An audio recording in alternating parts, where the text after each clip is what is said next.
Hop, hello.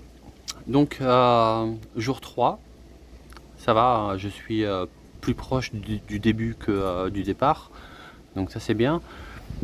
Et le temps passe. Mais est-ce qu'il passe vraiment?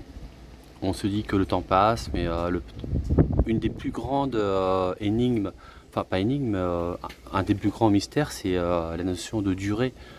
Même les scientifiques ne savent pas exactement ce qu'est une durée.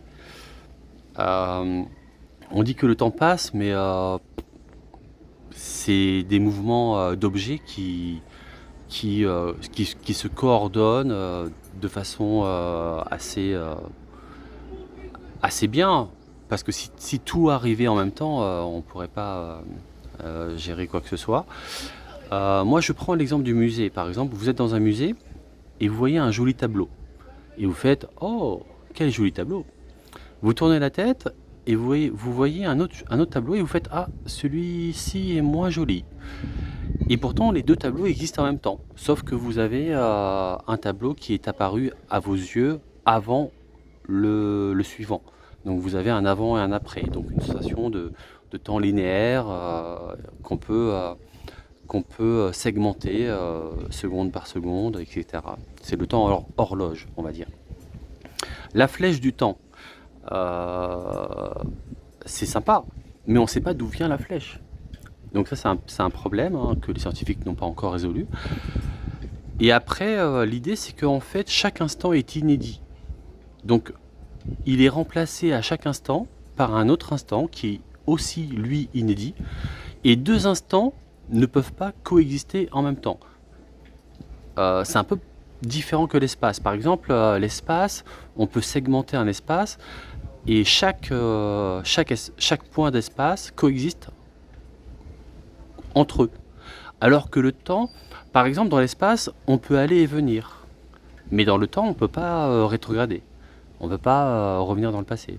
C'est une différence fondamentale entre la notion d'espace et de temps. Après, quoi dire d'autre? En fait, chaque instant est remplacé par un instant inédit et après, ça reste quand même un grand mystère parce que on ne sait pas si c'est un temps dynamique ou un temps linéaire. C'est la perception qu'on a du temps horloge qu'on définit comme linéaire qui fait qu'il y a un avant et un après. Parce que les choses nous apparaissent les unes après les autres. Donc forcément, quand on voit un beau tableau et on voit un autre tableau, il y a forcément un avant et un après. Donc, mais les deux tableaux existent en même temps. Donc c'est peut-être un temps dynamique que nous on perçoit de façon linéaire, qui fait qu'il y a un passé et qui n'est pas qu'on peut pas rétrograder. Alors que dans l'espace, on peut aller et venir à gauche, à droite, en diagonale, comme on veut. C'est assez intéressant comme thème. Mais bon, voilà. Donc le temps, qu'est-ce que le temps? Je vous invite à, à explorer cette notion-là.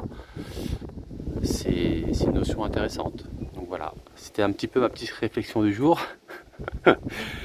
Et voilà, donc je passe du bon moment avec mes parents, on s'amuse, on rigole, on prend du bon temps et donc voilà. Et je vous invite à faire la même chose, même si à Paris peut-être qu'il y a moins de soleil en ce moment. Voilà, voilou. Allez, gros bisous, ciao.